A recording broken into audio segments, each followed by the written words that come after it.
Hi hello ಸ್ನೇಹಿತರೆ, ಎಲ್ಲರೂ ಕೂಡ Jai Hind. Indian coast guard ICG ಅಂತ ಹೇಳಿಸಿಂದ ನಿನ್ನೆ ತಾನೇ ರಿಕ್ರೂಟ್ಮೆಂಟ್ ಆಗಿದೆ.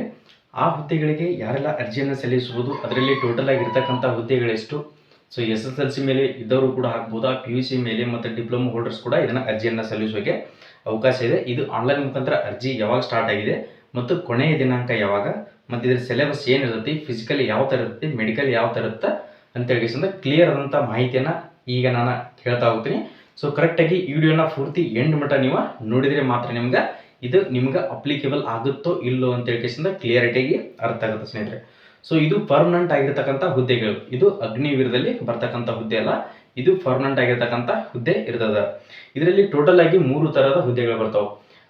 ನಾವಿಕ್ GD ಅಂತ ಹೇಳಿಕೆಸಿಂದ, ಯಾಂತ್ರಿಕ್ ಅಂತ ಹೇಳಿಕೆಸಿಂದ, ನಾವಿಕ್ DV ಡೊಮೆಸ್ಟಿಕ್ ಬ್ರಾಂಚ್ ಅಂತ ಹೇಳಿಕೆಸಿಂದ ಇದರಲ್ಲಿ ಯಾವ್ಯಾವ ಥರದ ಹುದ್ದೆಗಳನ್ನ 2 ಥರದ ಹುದ್ದೆಗಳನ್ನ ಕರೆದಾರ ನೋಡ್ಕೋಬಹುದು. ಟೋಟಲ್ ಆಗಿ ಇರ್ತಕ್ಕಂಥ ಹುದ್ದೆಗಳು ಎಷ್ಟಪ್ಪ ಅಂತಂದ್ರೆ 320 ಹುದ್ದೆಗಳ ಇದರಲ್ಲಿ ಕರೆದಾರ. ಎಷ್ಟಪ್ಪ ಅಂತಂದ್ರೆ 320 ಹುದ್ದೆಗಳನ್ನ ಇದರಲ್ಲಿ ಕರೆದಾರ. ನಾವಿಕ್ GD ಅಂತ ಹೇಳಿಕೆಸಿಂದ ಜನರಲ್ ಡ್ಯೂಟಿ ಅಂತ ಹೇಳಿಕೆಸಿಂದ ಆರ್ಮಿಯಲ್ಲಿ ಯಾವ ಥರ ಅಂತೀವಲ್ಲ, ಮತ್ತು ನೇವಿಯಲ್ಲಿ SSR ಅಂತ ಯಾವ ಥರ ಅನ್ಕೋತೀವಲ್ಲ, ಇದು ಕೂಡ ಕೋಸ್ಟ್ ಗಾರ್ಡ್ದಲ್ಲಿ ನಾವಿಕ್ GD ಅಂತ ಹೇಳಿಕೆಸಿಂದ 260 ಹುದ್ದೆಗಳನ್ನ ಇದರಲ್ಲಿ ಕರೆದಿದ್ದಾರೆ. ನೆಕ್ಸ್ಟ್ ಯಾಂತ್ರಿಕ್ ಅಂತ ಹೇಳಿಕೆಸಿಂದ 60 ಹುದ್ದೆಗಳನ್ನ ಕರೆದಾರ.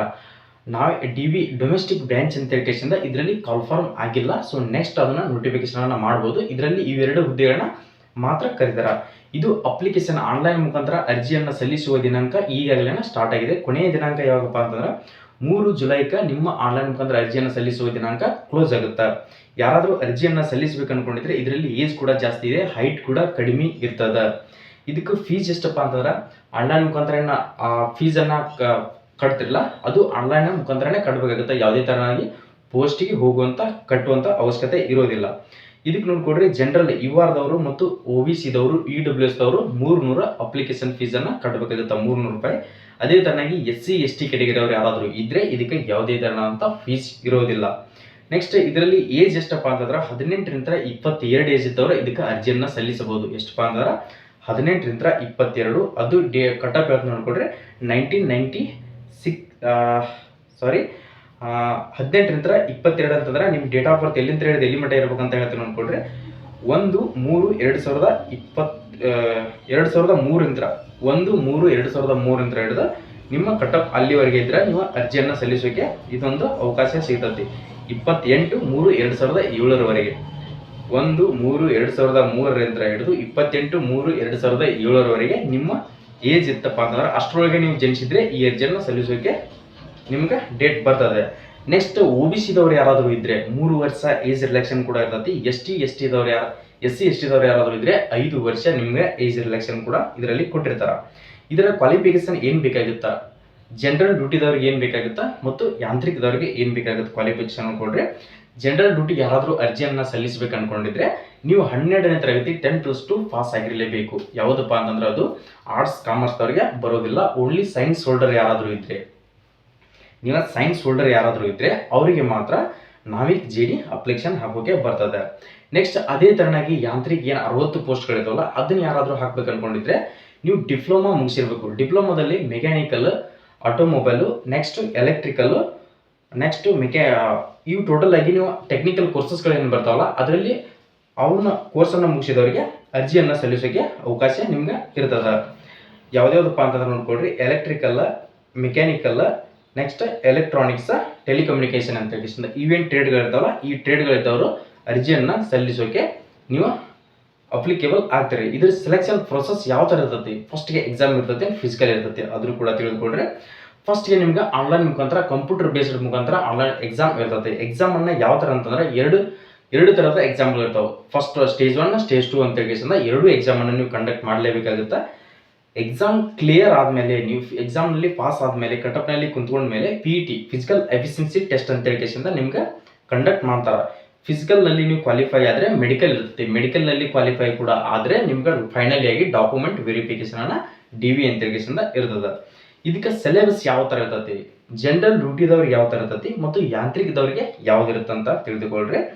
ಜನರಲ್ ಡ್ಯೂಟಿದವ್ರಿಗೆ ಸಿಲೆಬಸ್ಸನ್ನು ನೋಡ್ಕೊಳ್ರಿ. 60 ಕ್ವಶನ್ಸ್ಗಳಿರ್ತಾವೆ, 60 ಮಾರ್ಕ್ಸ್ ಇರ್ತೈತಿ, 45 ನಿಮಿಷ ನಿಮ್ಗೆ ಟೈಮಿಂಗ್ ಇರ್ತೈತಿ. ಮ್ಯಾಥ್ಸ್ 20 ಕ್ವಶನ್ಸ್ಗಳು, ಸೈನ್ಸ್ 10 ಕ್ವಶನ್ಸ್ಗಳು, ರೀಸನಿಂಗ್ 10 ಕ್ವಶನ್ಸ್ಗಳು, ಇಂಗ್ಲೀಷು 15 ಕ್ವಶನ್ಸ್ಗಳು, GK 5 ಕ್ವಶನ್ಸ್ಗಳು. ಟೋಟಲ್ ಆಗಿ 60 ಕ್ವಶನ್ಸ್ಗಳು, 60 ಮಾರ್ಕ್ಸ್ ಟೈಮಿಂಗ್ ಇರ್ತೈತಿ. ಆ ಸೆಕ್ಷನ್ 1 ಅನ್ನ ಎಕ್ಸಾಮ್ ಬರೆದ ಮೇಲೆನೆ 5 ನಿಮಿಷ ಟೈಮಿಂಗ್ ಆದಮೇಲೆ ನೆಕ್ಸ್ಟ್ ಸೆಕೆಂಡ್ 2ನೇ ಸ್ಟೇಜ್ ಎಕ್ಸಾಮ್ ಸ್ಟಾರ್ಟ್ ಆಗುತ್ತೆ. ಅಲ್ಲೇ ಕುಂತ್ಕೊಂಡಲ್ಲೇ ನಿಮ್ಮ ಎಕ್ಸಾಮ್ 2ನೇ ಎಕ್ಸಾಮ್ ಕೂಡ ಸ್ಟಾರ್ಟ್ ಆಗುತ್ತೆ. ಅದರಲ್ಲಿ ಏನೇನು ಇರ್ತದೆ ಅಂತ ತಿಳ್ಕೊಳ್ರಿ. ನಿಮ್ಮ ಸೈನ್ಸ್ ಸಿಲೆಬಸ್ ಇರ್ತೈತಿ, 50 ಕ್ವಶನ್ಸ್ಗಳು, 50 ಮಾರ್ಕ್ಸ್, 30 ನಿಮಿಷ ನಿಮ್ಗೆ ಟೈಮಿಂಗ್ ಇರ್ತೈತಿ. ಇದು ಓನ್ಲೈನ್ ಹೇಳ್ತಾ ಇರೋದು ನಾನು ಜನರಲ್ ಡ್ಯೂಟಿದವರಿಗೆ. ನೆಕ್ಸ್ಟ್ ಅದರಲ್ಲಿ ಏನಿರ್ತಪ್ಪ ಅಂದ್ರೆ ಮ್ಯಾಥ್ಸ್ 25 ಕ್ವಶನ್ಸ್ಗಳು, ಫಿಸಿಕ್ಸ್ 25 ಕ್ವಶನ್ಸ್ಗಳು, ಟೋಟಲ್ ಆಗಿ 50 ಕ್ವಶನ್ಸ್ಗಳು ಇರ್ತಾವೆ. ಎಸ್, ಯಾಂತ್ರಿಕ್ ಯಾರಾದರೂ ಅರ್ಜಿಯನ್ನು ಸಲ್ಲಿಸ್ತೀನಿ ಅನ್ಕೊಂಡಿದ್ರೆ ಯಾಂತ್ರಿಕ್ ತವರಿಗೆ ಸಿಲೆಬಸ್ ಏನಿರುತ್ತೆ ಅಂತ ನೀವು ಕೂಡ ತಿಳ್ಕೊಳ್ರಿ. ನಿಮಗೂ ಕೂಡ 2 ಸ್ಟೇಜ್ ಎಕ್ಸಾಮ್ಗಳು ಇರ್ತಾವೆ, ನೋಡ್ಕೋಬಹುದು. ಇದರಲ್ಲಿ ಯಾವ್ದ್ಯಾವ್ದಪ್ಪ ಅಂತಂದ್ರೆ ಈಗೇನು ಹೇಳಿದೆ ನಾನು ನಿಮ್ಗೆ ಟೆಕ್ನಿಕಲ್ ಬಗ್ಗೆ ಫಸ್ಟ್ಗೆ ನೀವು ಎಕ್ಸಾಮನ್ನು ಬರೀಲೇಬೇಕಾಗುತ್ತೆ. DB ಎಕ್ಸಾಮ್ ಏನಿರುತ್ತಲ್ಲ ಅದು ಎಕ್ಸಾಮನ್ನು ಕ್ಲಿಯರ್ ಮಾಡಿದ್ಮೇಲೆ ನಿಮಗೆ ಯಾಂತ್ರಿಕಿಗೆ ನೀವು ಯಾವ technical course, mechanical, automobile, electrical, electronics ಏನೇ ಮಾಡಿರ್ತಾರಲ್ಲ ಅದೇ ಬೇಸ್ ಮೇಲೆ ನಿಮ್ಗೆ ಕ್ವಶನ್ಸನ್ನು ಕೇಳಿರ್ತಾರೆ. ಸೆಕೆಂಡ್ ಸ್ಟೇಜ್ 2 ಏನಿದೆಲ್ಲ ಅದರ ಬೇಸ್ ಮೇಲೆ ನಿಮ್ಗೆ ಕ್ವಶನ್ಸ್ಗಳು ಇರ್ತಾವೆ. ನೆಕ್ಸ್ಟ್ ಇದರಲ್ಲಿ ಫಿಸಿಕಲ್ ಯಾವ ಥರ ಇರ್ತೈತಿ, ಫಿಸಿಕಲ್ ಯಾವ ಥರ ಇರ್ತಂತ ನೋಡ್ಕೊಳ್ರಿ. ಇದರಲ್ಲಿ ಯಾವುದೇ ಥರ ಅಂತ ನೆಗೆಟಿವ್ ಮಾರ್ಕಿಂಗ್ ಇರೋದಿಲ್ಲ. ಫಿಸಿಕಲ್ ನೋಡ್ಕೊಳ್ರಿ, ರನ್ನಿಂಗ್ 1600 ಮೀಟರ್ ರನ್ನಿಂಗ್ ಇರ್ತೈತಿ. 1600 ಮೀಟರ್ ರನ್ನಿಂಗ್ ಅಂದ್ರೆ 7 ನಿಮಿಷ ನಿಮ್ಗೆ ಟೈಮಿಂಗನ್ನು ಕೊಡ್ತಾರೆ. ಎಷ್ಟಪ್ಪ ಅಂತಂದ್ರೆ 7 ನಿಮಿಷ ನಿಮ್ಗೆ ಫಿಸಿಕಲ್ ರನ್ ಮಾಡೋಕ್ಕೆ 7 ನಿಮಿಷ ಟೈಮಿಂಗನ್ನು ಕೊಡ್ತಾರೆ. ಸ್ಕ್ವಾಟ್ ಅಂತ ಕೇಸಂದ್ರೆ ಟೋಟಲ್ ಆಗಿ 20 ಇರ್ತಾವೆ, ಪುಷಪ್ 10 ಇರ್ತಾವೆ. ಹೈಟ್ ನೋಡ್ಕೊಳ್ರಿ, 57 ಸೆಂಟಿಮೀಟರ್ ಹೈಟನ್ನು ಇದ್ದರೆ ನೀವು ಆರಾಮ್ಸಾಗಿ, ಬಾಯ್ಸ್ಗೆ ಹೇಳ್ತಾ ಇದ್ದೀನಿ ನಾನು, ಬಾಯ್ಸ್ಗೆ ಇದು ಮಹಿಳೆಯರಿಗೆ ಯಾವುದೇ ಥರವಾಗಿ ಅರ್ಜಿ ಸಲ್ಲಿಸೋಕ್ಕೆ ಅವಕಾಶ ಇರೋದಿಲ್ಲ, ಓನ್ಲಿ ಪುರುಷರಿಗೆ ಮಾತ್ರ ಅಪ್ಲಿಕೇಬಲ್ ಆಗುತ್ತೆ. 57 ಸೆಂಟಿಮೀಟರ್ ಹೈಟ್ ಇದ್ರೆ ಸಾಕು, ನೀವು ಆರಾಮ್ಸಾಗಿ ಅರ್ಜಿಯನ್ನು ಸಲ್ಲಿಸಬಹುದು. ಇವತ್ತೇ ಹೋಗ್ರಿ ಸೈಬರ್ ಸೆಂಟ್ರಿಗೆ ಹೋಗಿ ಚಂದ ನೀವೇನಾದರೂ PUC ಸೈನ್ಸ್ ಮತ್ತು ಡಿಪ್ಲೊಮಾ ಹೋಲ್ಡರ್ ಯಾರಾದರೂ ಇದ್ರೆ ಅರ್ಜಿಯನ್ನು ಸಲ್ಲಿಸ್ಕೊಳ್ರಿ. SSLC ಮೇಲೆ DB ಡೊಮೆಸ್ಟಿಕ್ ಬ್ರಾಂಚನ್ನು ಕರೀತಾರ, ಅದು ಕರೆದ ಮೇಲೆ ನಾನು ಆ ನೋಟಿಫಿಕೇಶನ್ ನಿಮ್ಗೆ ಕ್ಲಿಯರ್ ಆಗಿ ಒಂದ್ಸಾರಿ ವಿಡಿಯೋನ ಮಾಡಿ ಹಾಕ್ತೀನಿ. ಅದ್ರ ಬಗ್ಗೆ ಏನಾದರೂ ನೀವು ನೋಡ್ಕೋಬೇಕು, ಡೊಮೆಸ್ಟಿಕ್ ಬ್ರಾಂಚ್ ಬಂದ ತಕ್ಷಣ ನೀವು ಕೂಡ ಅರ್ಜಿಯನ್ನು SSLC ಜಸ್ಟ್ ಪಾಸ್ ಆದವರು ಕೂಡ ಅರ್ಜಿಯನ್ನು ಸಲ್ಲಿಸಬಹುದು. ನೀವೇನಾದರೂ ಹಾಕ್ಬೇಕು ಅನ್ಕೊಂಡಿದ್ರೆ ನಮ್ಮ ಯೂಟ್ಯೂಬ್ ಚಾನಲನ್ನು ಈಗಾಗಲೇ ಒಂದು ಲೈಕನ್ನು ಮಾಡಿರಿ. ಈ ವಿಡಿಯೋನ ಪ್ರತಿಯೊಬ್ಬರಿಗೆ ನಿಮ್ಮ ಸ್ನೇಹಿತರಿಗೆ ಕೂಡ ತಲುಪುವ ಹಾಗೆ ಶೇರ್ ಮಾಡೋದನ್ನು ಮರೆಯಬೇಡ್ರಿ.